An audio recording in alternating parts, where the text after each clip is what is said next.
আমি একজন দিনমজুর। আমি যা উপার্জন করি তা দিয়ে হালাল খেতে চাই, কিন্তু পরিবার বলে অন্য চাকরি করতে, যাতে হারাম উপার্জন করতে হয়। আমি এখন কি করব? ভাইরা আমার, এ ভাইয়ের মতো অনেক ভাইদের প্রশ্ন আছে এবং পরিবারের পক্ষ থেকে প্রেশার আছে যে পরিবারের লোকরা চায় যে তুমি একটু টাকা পয়সা কামাই করে বড়লোক হও, পয়সাপাতি করো, জমি জমা রাখো, ঘর বাড়ি করো, গাড়ি বাড়ি করো, চাপ আছে। ভাইরা আমার, আমাদের এই সমাজটা আজ তেলালা মাথায় তেল এ পরিমাণ দেয় যে এই সমাজের সবার দাম আছে, শুধু সৎ মানুষের কোনো দাম নাই। আপনি অনেক পয়সা করে কামাইছেন, ঢাকা শহরে গেছেন পড়ালেখা করতে, কয়েক বছরের মধ্যে মাশাআল্লাহ বহুত চালাক হয়ে গেছেন। এরপরে আপনি উপার্জন শুরু করছেন। দিনান আপনি দেখা গেল যে জমি জমা রাখা শুরু করছেন, বাজারে একটা দোকান রাখছেন, শহরে একটা ফ্ল্যাট বুকিং দিছেন, জমি জমা কেনা ধরছেন, একটা গাড়ি নতুন কিনছেন। ভাবচক্কর বেশ ভালোই। আপনার বাপ মাও খুব খুশি, শরীরে ভাব আসছে, ছেলের উপার্জন আছে, আশেপাশে সবাই একটু তোয়াজ করে, জি হুজুর করে। এটা দেখে অন্যান্য বাপমারা তাদের ছেলে মেয়েদেরকে প্রেশার দেয়, ছেলেমেয়েরা প্রেশার ফিল করে যে আমাদের তো এরকম দরকার। এই সমাজে উপার্জন করে কেউ যদি উপরে উঠতে পারে সবাই বাহবা দেয়, মাশাআল্লাহ বাবা, মাশাআল্লাহ তুমি সফল মানুষ, সফল আগায় গেছো, মাশাআল্লাহ। অন্যদিকে বলে দেখ অমুকের কাছ থেকে শিখ কিছু। ঠিক না ভাই? ঠিক। কিভাবে আগায় গেছে, কাহিনী কি, কি কাম করে এই টাকা কামাই করছে, এই জিনিসটা কেউ গুণাক্ষরে কল্পনাও, এত ছোট চাকরি করে এত পয়সা কেমনে হলো, এটা কেউ চিন্তা করে না।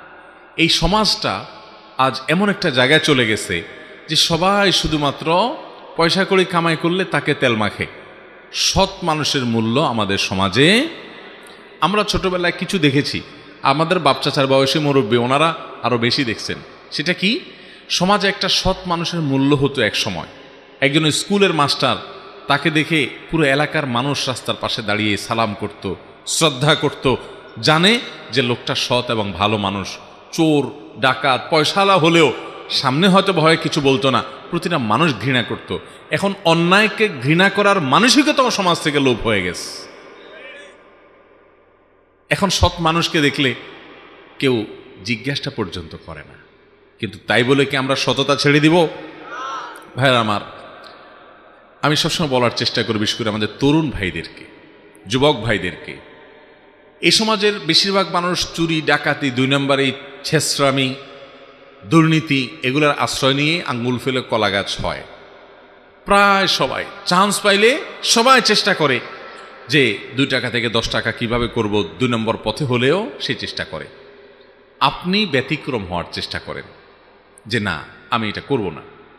আমি হালাল উপার্জন করে যদি অনেক টাকা পয়সা হয় আলহামদুলিল্লাহ, দান দক্ষিণা করতে পারবো।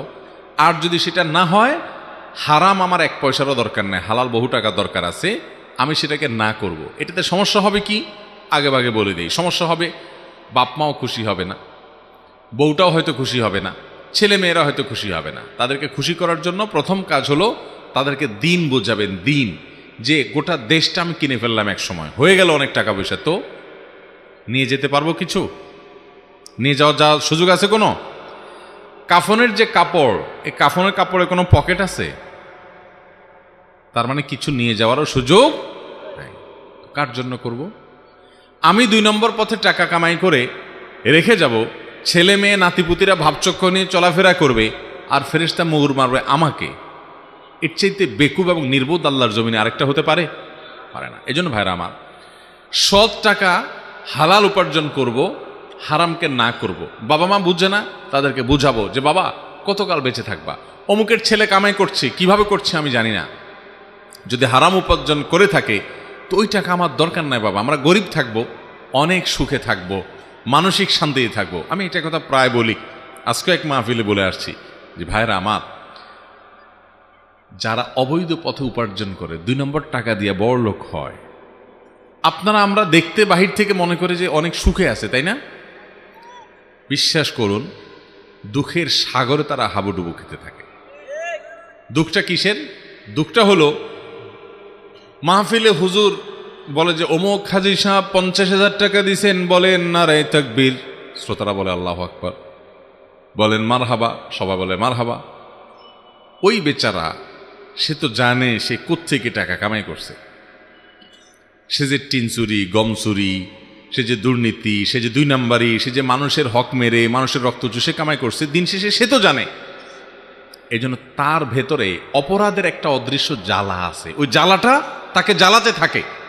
সে জানে যে মানুষ আমাকে অনেক বাহবা দিচ্ছে, দিন শেষে আমি যে চোর, আমি যে দুর্নীতিবাজ, আমি যে রক্ত চুষা, আমি যে হারামখোর, এটা তো আমি জানি। মনে রাখবেন, আপনি যে কোনো অপরাধ করার পর অপরাধের একটা জ্বালা আছে, অপরাধের একটা, কেউ টের পায় নাই, কেউ জানে নাই, কিন্তু আপনি তো জানেন। আপনি নিজে জানার কারণে আপনার ভেতর থেকে একটা অস্থিরতা কাজ করবে যে আমি চুরি করে আসছি, আমি জেনা করছি, আমি খারাপ কাজ করছি, এটা একটা জ্বালা আছে। ওই লোকের যতই মানুষ হাজী সাহেব বলুক আর অমুক সব তমুক সব বলুক, লোকটা তার ভেতরকার কষ্টের কারণে অস্থির পড়তে থাকে। আর এর বিপরীতে একজন মানুষ গরিব, আমি ঢাকা শহরে এরকম অনেক সরকারি কর্মকর্তা রিটায়ার্ড করছেন, এরকম সরকারি কর্মকর্তাকে জানি, যার ছোট্ট একটা কোনো রকম কুড়ের ঘরের মতো করে টিন শেড আছে, এটাতে তিনি থাকেন। আমি এরকম অনেকের বাসায়, এখন সময় হয় না, একসময় যাইতাম, চা খাইতাম, বসতাম, গল্প করতাম, বোঝার চেষ্টা করতাম তাদেরকে। আমার কাছে মনে হতো আল্লাহর জমিনে যদি কোনো সুখী মানুষ থাকে, এই মানুষগুলো, কারণ তার ভেতর থেকে তাকে একটা সার্টিফিকেট দেয় যে আলহামদুলিল্লাহ কখনো মানুষের 10 টাকা ঘুষ খাই নাই, 2 নম্বর কোনো কাজ করি নাই, নিজের জ্ঞাতসারে কখনো অন্যায় উপার্জন করি নাই। সে নুন পান্তা খায়, কিন্তু ওটার ভিতরে সে একটা সুখ অনুভব করে। আর একজন মুরগির কামড়ে, মুরগির রানে কামড় দেয়, আর সে ওই চিত্র তার সামনে ভেসে ওঠে যে সে দুর্নীতিবাজ, সে চোর, সে ডাকাত, সে রক্তচোষা। অতএব আপনি কেন সৎ পথে থাকবেন? আপনি নিজে সুখে থাকার জন্য সৎ পথে থাকবেন। অসৎ পথে থাকা মানুষ কোটি কোটি টাকার মালিক হতে পারে, আল্লাহর কসম করে বলতে পারে সে সুখী কখনো হতে পারে। সুখটা মনের ব্যাপার ভাই। সুখটা কিসের ব্যাপার? আমার কথা, নবী সাল্লাল্লাহু আলাইহি ওয়াসাল্লামের কথা, আল গিনা গিনান নাফস লাইসাল গিনা বিকাসরাতিল আরদ। অনেক পয়সা করি, জমি জমা করে ফেলার নাম ধনী হওয়া নয়, সুখ নয়। ওয়ালাকিন্নাল গিনা গিনান নাফস, কিন্তু সচ্ছলতা হলো মনের সচ্ছলতা। মনের সচ্ছলতা মানে একটা মানুষের অল্প স্বল্প আছে, কিন্তু সে খুব সুখী, সে বলে আমার আর দরকার নেই, আমি অনেক খুশি তো আলহামদুলিল্লাহ, আমার যেটা আছে এটা নিয়ে আমি আল্লাহর কাছে 1000 গুণ শুকরিয়া আদায় করি। দুনিয়া থেকে চলে যাবে, খেয়ে পরে বেঁচে আছে, অনেকে এতেও পাচ্ছে না, আলহামদুলিল্লাহ আমার হারাম টাকার কোনো দরকার নেই, সে ওইটা থেকে অমুখাপেক্ষী। এরকম ব্যক্তি মনের দিক থেকে সুখী, এ হলো আসল সুখী। আল্লাহ তাআলা আমাদেরকে সে আসল সুখী হওয়ার তৌফিক দান করুন। দুনিয়াটা হলো ভাই মরিচিকার মতো। মরিচিকা দূর থেকে দেখতে পানির মতো লাগে, কাছে যায় দেখে কই পানি টানি কিচ্ছু নাই, মরুভূমির মরিচিকা। হারামখোরদেরকে দেখার পর আমাদের মনে হয় যে এরকম পয়সা করে যখন হবে, গাড়ি হবে, বাড়ি হবে, সবাই বাহবা দিবে, নারায় তাকবীর দিবে, মারহাবা বলবে, তখন মনে হয় অনেক ভালো লাগবে। ওখানে যাওয়ার আগ পর্যন্ত আমরা টের পাই না। অতএব ভাইরা, আমরা আল্লাহর কাছে সুখ শান্তি চাইব। সুখ শান্তি চান না টাকা পয়সা চান? সুখ শান্তি চান। আমি একবার একটা অপশন দেই, দেখি কোনটা চান। আল্লাহ তাআলা যদি আপনাকে বলে যে একদিকে ধরেন 100 কোটি টাকা আছে, এই টাকা তোমাকে দেওয়া হবে, তুমি চাইলে এই টাকার মালিক তুমি হয়ে যাবা। এই টাকা পাওয়ার পর তোমার সুখ শান্তি হইতেও পারে, নাও হইতে পারে, পেরেশানি হইতে পারে, অসুখ বিসুখ হইতে পারে, পেরেশানি হইতে পারে, নাও হইতে পারে, কিন্তু টাকা 100 কোটি আছে। আরেক পাশে অপশন নম্বর 2, তোমার জন্য কোনো রকম একটা ভাঙা চালের দোচালা টিনের ঘর আছে, আর একটা রিক্সা আছে, রিক্সাটা চালাবা প্যাডেল মেরে, আর কুড়ে ঘরে থাকবা, কোনো রকম নুন পান্তা এনে খাবা, তবে সুখের গ্যারান্টি আছে। কোন অপশন নেবেন? কুড়ের ঘর নেবেন? সত্যি সত্যি যদি আল্লাহ তাআলা অপশন দেন, তখন বোঝা যাবে যে কোনটার দিকে চোখ টানে। আহা ভাইরা আমার, ভালো করে শুনেন। আপনি ধরে ফেলছেন পলিসিটা, এই জন্য কুড়ের ঘর বলতেছেন, চালাকি করলে তো হবে না। আল্লাহর কাছে দোয়া করতে কি চান? সুখ চান না পয়সা চান? সুখ চান। সব তো ফেরেশতা, এখানে আর ওয়াজ করার দরকার কি তাহলে? এত ফেরেশতা থাকলে এখানে ওয়াজ করার দরকার আছে আর কোনো? এটা তো সব আল্লাহওয়ালা মানুষেরা, এরা পয়সা করে কিছু চায় না। সুবহানাল্লাহ। ভাই, আমরা আল্লাহর কাছে সাধারণত কি চাই বলেন তো? অনেক যুবক আমাদের কাছে প্রশ্ন দেয়, হুজুর একটা মেয়েকে আমার খুব ভালো লাগে, মনে হয় অনেক, তারে পাইলে সুখী হব, তো আল্লাহর কাছে ওই মেয়েকে যেন আমি স্ত্রী হিসাবে পাই, এটা দোয়া করা যাবে কিনা? এটা অনেক ছেলে প্রশ্ন করে। আমি বলি, ভাই, এই মেয়েকে পাইলে তুমি সুখ পাবা, এই গ্যারান্টি তোমার কে দিল? তোমার মনে বলতেছে যে এই মেয়েরে পাইলে আমি অনেক সুখে পেয়ে যাব। এই মেয়েটা পাওয়ার পর তোমার জীবনটা জীবন্ত জাহান্নাম হয়ে যাবে না, এটা তোমাকে নিশ্চিত করলো কে? হতে পারে কি পারে না? এরকম বহুত ছেলে তথাকথিত প্রেম, যেটা 2 নম্বরই আর কি, 2 নম্বরই আমি এমনি এমনি বলি না, আমি সব জায়গায় এটা ব্যাখ্যা দিই। কারণ এটা হলো ছেলেদের কিছু ফষ্টি করার ধান্দা, আর মেয়েদের কিছু চটপটি ফুচকা চাইনিজ বাদাম খাওয়ার ধান্দা। নাম দিছেন প্রেম, সবাই না, কিছু মুখলিস আছে, এখলাসের সাথে এই হারাম কাম করে। এখলাসের সাথে করে মানে আবার হুজুররা করে, এটা চিন্তা করেন না। এখলাসের সাথে করে মানে হলো, ও হয়তো বাদাম ফুচকা খাওয়ার ধান্দা নাই, ওর হয়তো অন্য কোনো ধান্দা আছে, সেজন্য সে হয়তো করে। কিন্তু বেশিরভাগই বা সাধারণত এই দেখেন, এই তথাকথিত অবৈধ যে সম্পর্কগুলো হয় বিবাহ বিরোধী, এগুলো বিয়ে পর্যন্ত কয়টা টিকে বলেন তো? আমি সব জায়গায় বলি, সম্পর্ক করে অন্য মেয়েদের সাথে, 2টা 3টা 4টার সাথে। এদিকে হুজুরদের আজকে আইসা কানে কানে চা পানি খাওয়ায় বলে, হুজুর একটা মহিলা মাদ্রাসার পর্দানসীন মেয়ে দেখেন আমার জন্য। মেয়েরা তো বুঝে না, ধরা খায় এই বদমাইশের কাছে। এর পামপট্টিমূলক কথাবার্তা শুনে, চোখের পানি দেখে, ভালোবাসা, হান তান, প্রেম প্রীতি, এই সমস্ত 2 নম্বরের কথাবার্তা শুনে বেচারি গলে যায়, তার সব বরবাদ করে ফেলায়। ওই প্রতারকের প্রতারণা ধরতে পারে না। ভাইরা আমার, তো যেটা বলছিলাম যে আমরা অনেক সময় মনে করি যে অমুকরে পাইলে আমি সুখী হয়ে যাব। আচ্ছা, যতজনে এই বিবাহ বহির্ভূত প্রেম, প্রেম শব্দ বলতে আমার খারাপ লাগে, কারণ প্রেম তো হবে স্বামী স্ত্রীর মধ্যে, 2 নম্বর জায়গায় কিসের প্রেম আবার? এই 2 নম্বর সম্পর্ক যারা করে, এরা সবাই তো মনে করে যে অমুকরে পাইলে আমার জীবন জান্নাত হয়ে যাবে। এগুলো বিয়ে করার পর সবগুলোর জীবন খুব সুখী হয়ে যায়? চুলাচুলি হয় না, বরং বেশিরভাগ হয়।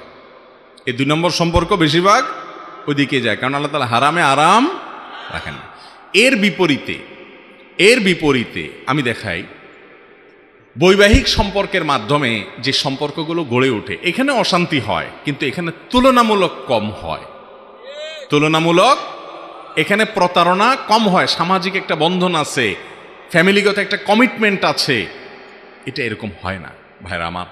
ঠিক একইভাবে আল্লাহ তাআলার কাছে আমরা সুখ চাইব নাকি টাকা চাইব? একটা কথা আমি সবসময় বলি, আপনি সুখ তো চাইবেন, কিন্তু আল্লাহর কাছে বলেন, আল্লাহ লটারির টিকিট কিনছি, আল্লাহ 40 লাখ টাকা লটারি দিয়ে দাও, আল্লাহ আর কিছু চাবো না জীবনে, এটা হলে শুধু চলবো। অনেকে ক্যালকুলেশন করে আল্লাহর কাছে চায়, আল্লাহকে বাজেট দেয় যে আল্লাহ এই লাখখানিক টাকার ভিতরে একটা বাইক, আর এই লাখ 2 টাকার পুঁজি, আর একটা আইফোন টিভি করার জন্য, আল্লাহ মোটামুটি এই 2-3টা জিনিস দিয়ে দিলে আমার আর কোনো ডিমান্ড না, আল্লাহ শুধু এইটুক হলে চলবে। বা এইটুক হলে যে আপনি সুখে শান্তি থাকবেন এমন কোনো গ্যারান্টি আছে? এটা বরং আপনার বিপদের কারণও হতে পারে। এই বাইকে আপনার বিপদের কারণ হতে পারে না? এই জন্য আল্লাহর কাছে এটা চাওয়ার নিয়ম না ভাই। কি চাইবেন আল্লাহর কাছে? নবী করিম সাল্লাল্লাহু আলাইহি ওয়াসাল্লাম শিক্ষা দিয়েছেন। ওলামা একরাম আছেন এখানে, নবী করিম সাল্লাল্লাহু আলাইহি ওয়াসাল্লামের প্রতিটা পদক্ষেপে আল্লাহর কাছে দোয়া করতেন। এত দোয়া, চলতে ফিরতে উঠতে বসতে প্রতিটা কদমে কদমে দোয়া, আজকার দোয়া প্রতি কদমে করবে। আমি অন্তত পাই নাই কোথাও, ওলামা একরাম পাইলে বলেন, নবী করিম সাল্লাল্লাহু আলাইহি ওয়াসাল্লাম কোনো দোয়ায় আল্লাহর কাছে এরকম কোনো দোয়া করছেন আমি দেখি নাই যে আল্লাহুম্মা ইন্নী আসআলুকা আমওয়ালান কাসীরা, আল্লাহ আপনার কাছে অনেক পয়সা কড়ি চাই। এরকম একটা দোয়া আমি আজ পর্যন্ত পাইনি। আপনারা পাইছেন? কিন্তু একটা দোয়া পাইছি বারবার, বিভিন্নভাবে নবী সাল্লাল্লাহু আলাইহি ওয়াসাল্লাম আল্লাহর কাছে গেছেন। সেটা কি? তিনি আল্লাহর কাছে দোয়া করেছেন, এই দোয়াটা বিভিন্নভাবে করেছেন। আল্লাহুম্মা ইন্নী আসআলুকাল আফিয়াহ ফিদ দুনিয়া ওয়াল আখিরাহ, আল্লাহ দুনিয়াতে আপনার কাছে আমি শান্তি চাই, আখিরাতে শান্তি চাই। আমি যাকে মনে করছি এর সাথে আমার শান্তি হবে, এটা না হয় অন্য কোনো জায়গা হতে পারে, যেখানে শান্তি হবে ওখানে আল্লাহ আপনি আমাকে নিয়ে যান। আল্লাহ কাউকে আপনি কুড়ের ঘর দিয়ে শান্তির মধ্যে তাকে রাখতে পারেন, আরেকজনকে অনেক পয়সা করে দিয়ে শান্তির ধারে কাছেও রাখবেন না, এমনও হতে পারে। এই জন্য ভাইয়ের আমার, আল্লাহর কাছে কি চাইবো আমরা? ইনশাআল্লাহ শান্তি চাইবো। যে ভাই প্রশ্ন করেছেন তাকে বলবো, বাবা মা পরিবারের লোকেরা আপনাকে বাধ্য করে হারামে যাইতে, তাদেরকে বুঝান, চোখের পানি ফেলেন, কোন ওলামা একরামকে দিয়ে কাউন্সিলিং করেন যে হারাম কি হালাল কি। হারামে শান্তি নাই, হালালে শান্তি আছে, তাদেরকে বুঝান যে শান্তিটা দিন শেষে দরকার, আমি হারামে যাব না। আমি ওই প্রতিযোগিতা করব না যে তার আরেকজনের ছেলে লাখ লাখ টাকা কোটি কোটি টাকা বানায়, আমি কম্পিটিশনে যাব না। আমি সততার কম্পিটিশনে থাকবো।